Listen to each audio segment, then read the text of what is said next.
pre? Okay ka lang? Kanina pa namaman din yung binti ko. Lakad-lakad mo lang yan. Mawawala yan. Siguro nga.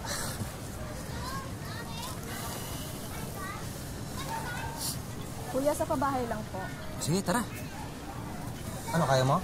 Kunin ko na yan. Kaya ko to pare. May sakit pa anak ko. Sayang din kita. Sige, salamat na lang ha.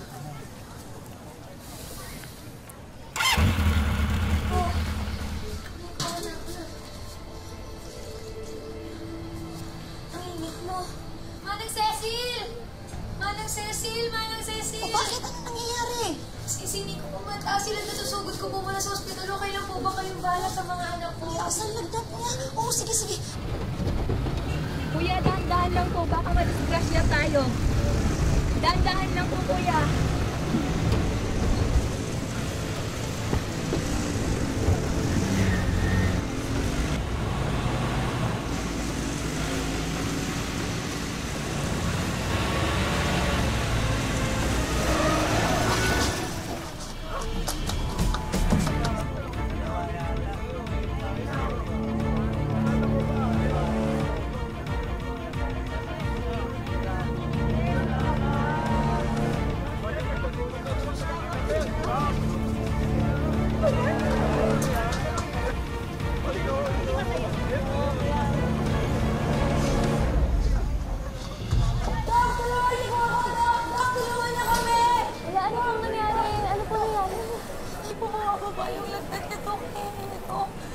Sige po, kami na po ang bahala.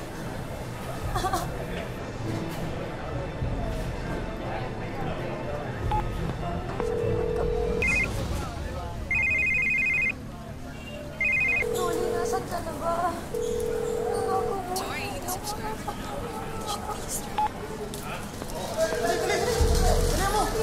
Kuya, asawa ko yun. Ano nangyari? Rolly.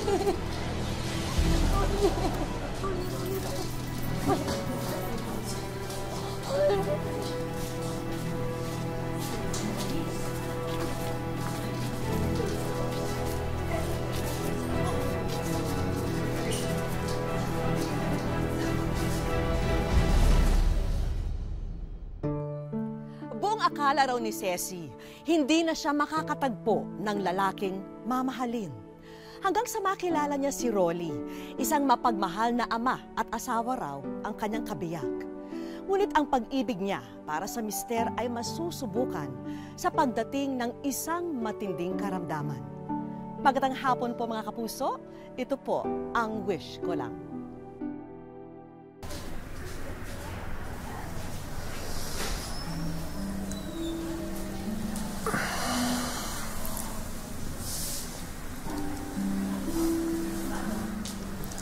Kamusta si Nico? Okay na siya. Bumaba na yung temperatura niya, tsaka sabi ni Doc, okay na siya. Ikaw, kamusta ka? Hindi ko nga alam. Bigla na lang namanhid yung mga binti ko. Ano bang sabi ng mga doktor? Wala pa nga sinasabi yung mga doktor eh. Pero tinitignan nila kung stroke daw pa talaga. Pero Ceci, huwag ka mag-alala. Ano lang to? Manhid lang sa binti ito.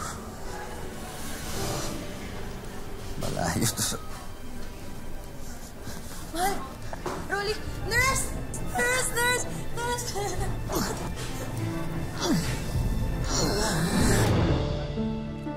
Noong una, akala ni Ceci ay dulot lang ng aksidente ang sakit na dumapo kay Rolly.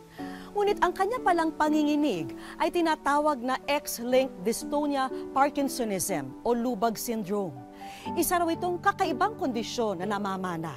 Habang buhay na raw itong titiisin ni Rolly at hanggang ngayon ay wala pang lunas ito.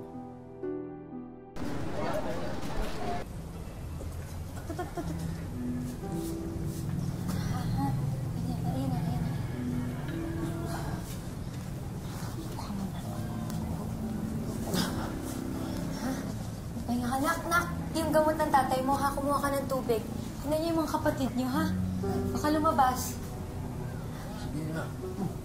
Magtrabaho ka na. Ako na mag-aalaga sa mga anak ko. Ano ka ba? Ano ka ba?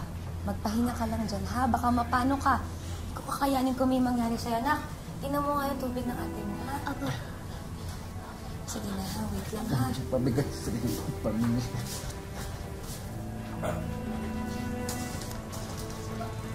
Dali. Ano dito? Si Papa mag-aalaga sa'yo. Halika.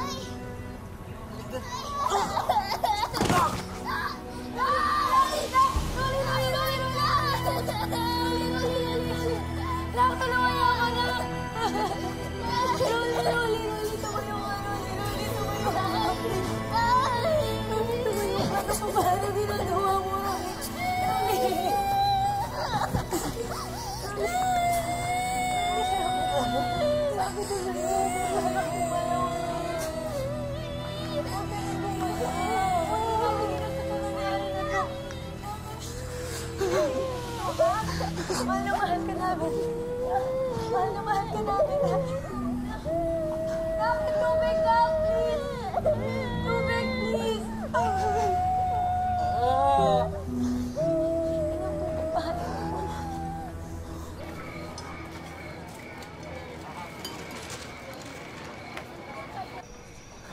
Kumain na po kay Mama? Sige na, kumain na kayo dyan. Si Carly nasan? Pinapatulog po si Carlo. Nico, ikaw, kamusta ka? Okay naman na po. Kamusta ang eskwela niyo? Okay naman po, Nay. Ikaw, Nico, hindi ka na ba nilalagnat? Hindi naman na po, Nay. Nagpatuloy man ang buhay para sa pamilya ni Rolly, ramdam niya na ang kanyang sariling buhay ay tila tumigil na. Isang rason kung bakit dumaan sa matinding depresyon ang haligi ng tahanan.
Pero, alam ko na kukulang ako. Pero please, huwag mo gagawin ko.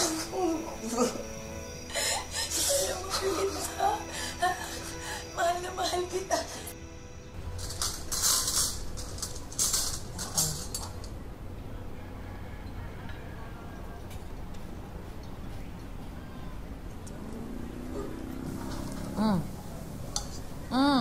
Gusto mo to. Ayan ha, mahal. Happy birthday at magpagaling ka na ha para next year, mas magaling ka pa.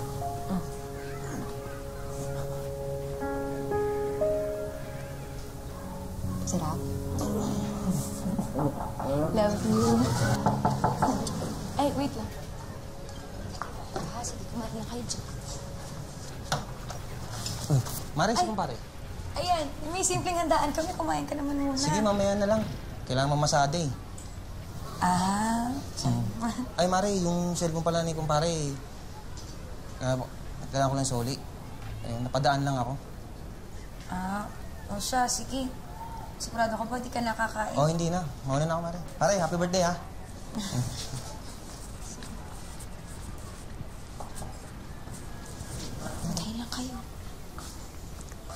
Tingnan mo nga naman. Oh, gusto mo pa ba? Hindi ko nga alam na makukuha ko pa pala tong cellphone mo. Tingnan natin kung gumagana pa, oh. Ay, gumagana pa.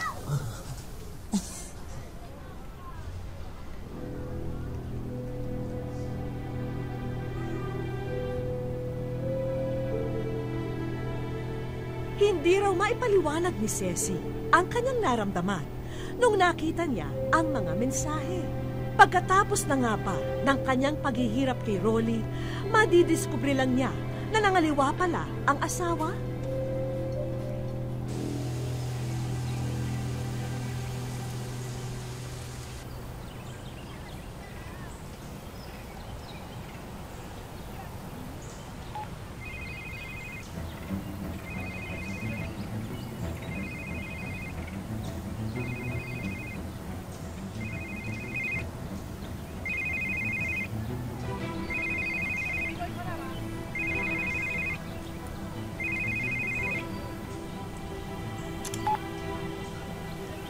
Hello?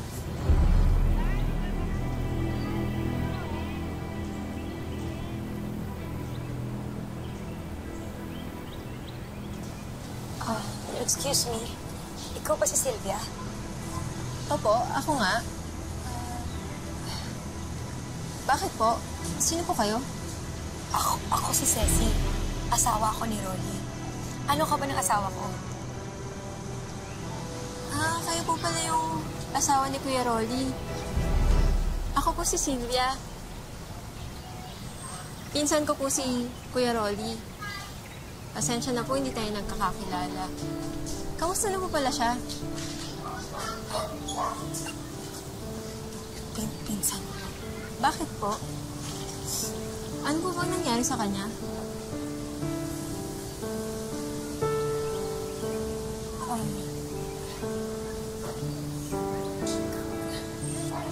Akala ko kasi may iba yung asawa ko eh. Akala po ano? Akala ko may iba yung asawa ko. Hindi po. Madalas kang nakakwento sa akin ni Kuya eh. Kamusta na po ba siya? Ang kuya mo.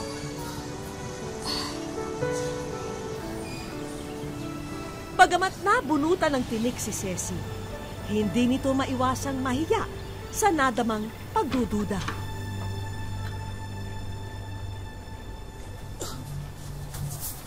Kuya?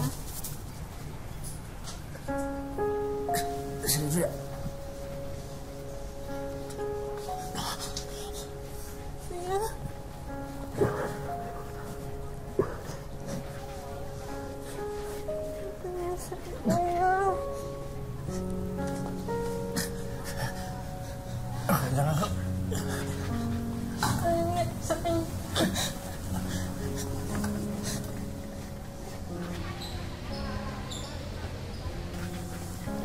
Pasensya ka na, ha?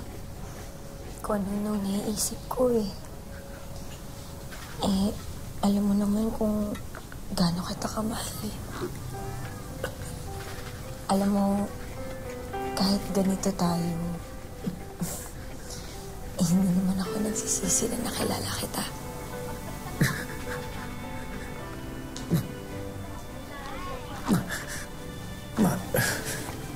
Mahal din naman kita eh.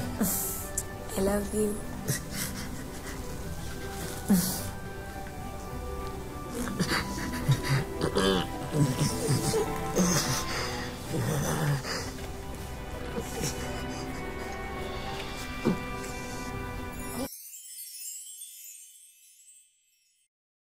Sa aming pagbabalik, Hindi naman po ako hindi ko naman po nararamdaman yung sinasabing pagod. Kasi marami nga pong nagsasabi na, buti hindi mo iniiwan. Sabi ko, bakit ko iiwanan? Sabi ko, nagmahala naman kami yan. Paano kung sa akin po napunta yung sakit? Ay, Marada. Ano mo iwanan na ako?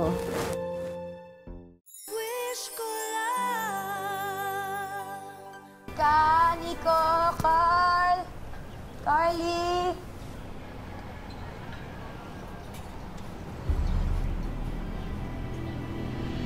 Mama? Oo. Magkakasama kayo dyan, ha? Si Papa po kasi eh. Nagpupumilit. Gusto raw po kayo bigyan ng bulaklak.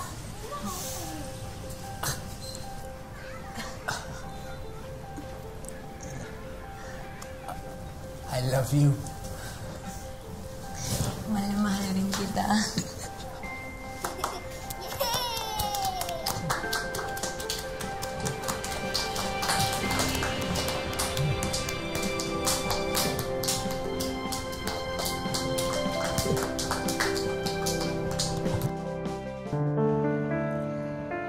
Sa loob ng munting bahay na ito, sa Bukawi, Bulacan namin unang nakilala si Rolly. Siya ay may kondisyon na X-linked dystonia Parkinsonism o lubag syndrome. Hirap man sa pagpigil ng kusang paggalaw ng kanyang katawan, pinipilit pa rin daw niyang makapagsilbi sa kanyang pamilya. Lagi ko lang po siyang sinasabihan na yung iba nga diyang lalaki, wala namang sakit eh. Pero tambay naman eh. Ikaw malaking bagay ka pa kasi nakakabantay ka pa sa mga anak natin. Saka sinasabihan ko po siyang huwag po siyang bibigay. Kapansin-pansin ang pagbagsak ng pangangatawan ni Rolly ngayon kumpara sa dati. Pero hanggat may lakas siya at nakakaya niya, gusto niyang ipakita sa asawa niyang si Ceci na kaya pa niyang kumilos mag-isa. Sabihin ko, ba't ka ba umiiyak? Sabi niya, kasi nga daw ganito, nahiya daw po siya sa pamilya ko. Hindi niya na raw ako kayang buhayin. Sabi ko sa kanya, ano ka ba? Babalik rin lang natin yung sitwasyon. Ako yung magtatrabaho, ikaw ang dito sa bahay.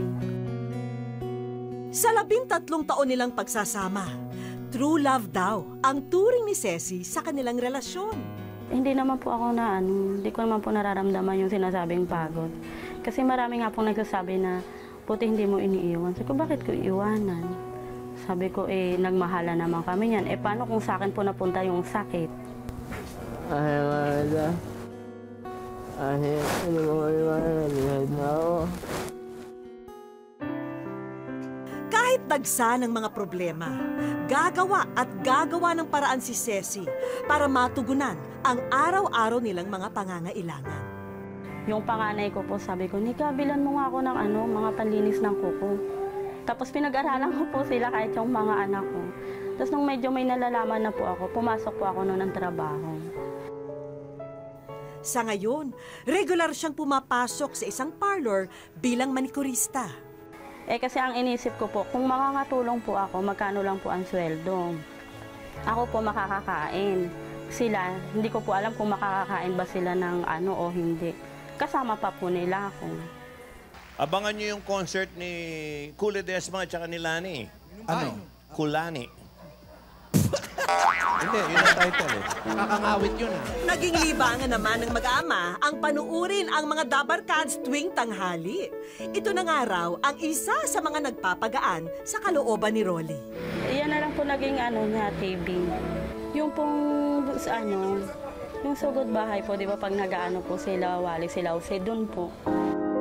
Ang panganay naman nilang si Nika, ang isa sa mga maasahan ng ina kung sakaling makapagtapos na siya sa kolehiyo. Nakakatulong din daw ang anak ngayon dahil nagtatrabaho na siya bilang isang service crew sa isang fast food chain. Sabi ni Ceci, sa kabila ng mga pagsubok na kaakibat ng sakit ni Rolly, lalo naman itong pinatatag ang samahan nila bilang mag-asawa at bilang pamilya. Kaya po, kahit hanggang kailan po. Basta lagi ko lang siyang sinasabihan, huwag kang mawala ng pag-asa, darating din na may tutulong sa'yo. Nandito po tayo ngayon sa Bukawi, Bulacan at sa loob ng ilang sandali makikilala ko na po sina Rolly at Ceci. 4 na taon na po nilang iniinda ang napakatinding problemang ito. Pero ang wish po natin sana makapaghatid po tayo ng konting saya at ginhawa. Tara. Walang pasok ang mga bata ngayon at day off naman ni Ceci, kaya kumpleto silang pamilya nang kamustahin namin sila. Magandang hapon ho. Ay, hello. Kayo si Ces? Ay, ako si Vicky at alam nyo na, kayo'y nasa wish ko lang. Hello, kamusta ho? Ano? Rolly, kamusta na? Agad na naibuhos ni Ceci ang saya niya sa aming pagdating. Malaking tulong sa akin. Alam niyo, hanga ako sa iyo dahil ikinasal kayo pagkatapos nagkaganito si Rolly. Ceci, anong pinakamahalagang bagay na natutunan niyo dito sa sitwasyon niyo? Lalo po kaming nagiging matatag. Yung sabi ko po na yung siyempre hindi po namin nakalain, kahit siya po tinatanong niya, mag-4 na taon na pala yung sakit ko, paano natin to nalagpasan? Sabi ko, tayo, hindi tayo pinabayaan ng Panginoon. Rolly, alam ko hindi talaga kayo sumusuko. Saan kayo kumukuha ng lakas? Hindi po, may tutulong mo sa akin. Tutulong mo na makakabaya dati.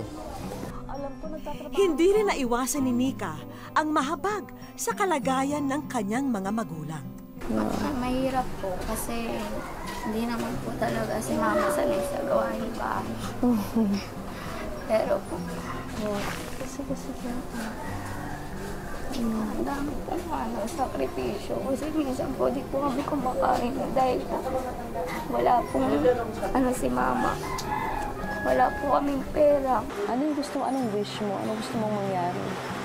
Gusto ko lang po may pakakuhain po sila Mama para po hindi po sila nahihirapan masyado. Kasi sama kayo sa amin sa Barangay Hall. Meron kami ipapakita sa inyo. Makakasama ba si Rolly sa atin? Kaya naman niya. Sige, alalayan na lang natin siya. Sinama ko na ang pamilya ni na Ceci para makita nila ang aming mga regalo para sa kanila. Ceci at Rolly, sana maibigan nyo ang bagong kabuhayan na tindahan ng fruit shake. May kompletong gamit at mga sangkap na yan para agad nang masimulan ito. Maraming salamat po sa wish ko lang, sa mga umano po sa amin, tumulong po, saka po kay Ma'am Vicky po. Maraming salamat po, malaking bagay po sa amin. At si Nika, tuwang-tuwa sa tumambad sa harapan niya. Ang bagong laptop na may kasamang pocket wifi. Balita namin kailangan mo ito sa iyong pag-aaral. Kailangan ko po talaga yung kahapon pa po nag-com shop na lang po ako. Ito po, meron kami medical assistance ay worth 20,000 pesos. Naway makatulong ito bilang pambili ng mga gamot ni Rolly. Pero hindi rito nagtatapos ang mga sorpresa.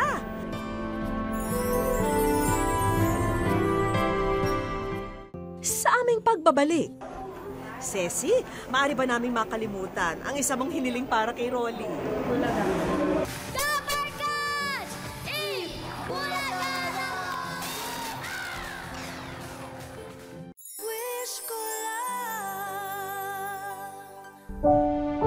Nakipag-ugnayan ang aming programa sa espesyalistang doktor para sa muling pagkonsulta at check-up ni Rolly.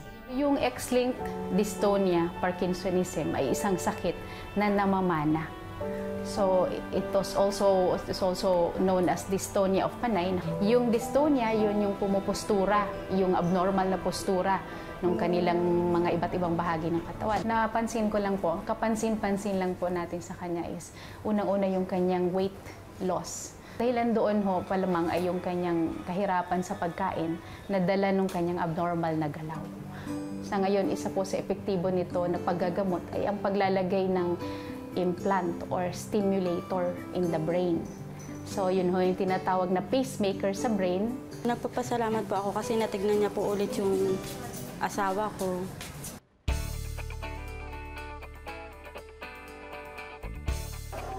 Ceci, maaari ba naming makalimutan ang isa mong hiniling para kay Rolly? Hindi po makapagsalita, Ma'am. Kasi hindi po namin inaasahan. Dahil sa araw na to, mapapanood nila ng live ang paboritong palabas ng buong bayan tuwing tanghalian, ang Eat Bulaga.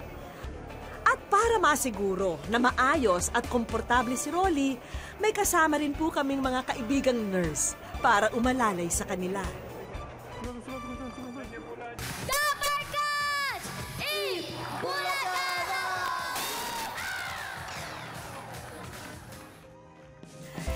hindi makapaniwala sina Ceci na mapapabiling sila sa mga manunood sa studio.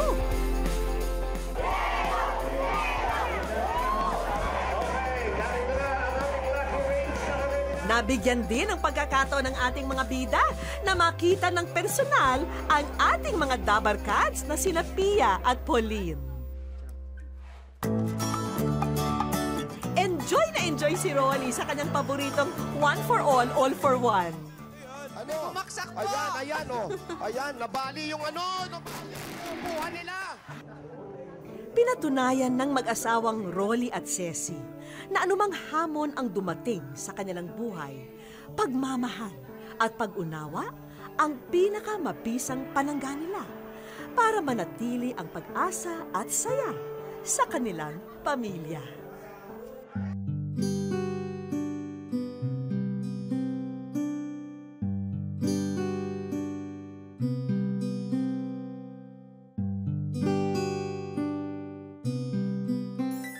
Pinatunayan ni Rolly na ang tunay na pamilyang nagmamahalan ay hindi lang magkasalo sa masasayang pagkakataon. Kaya rin dapat nilang harapin ang bawat mabigat na problema na darating sa kanila. Hanggang sa muli mga kapuso, ako po si Vicky Morales at ito ang Wish Ko Lang. Naghihintay sa'yo kaya't wag na wag kang susunod.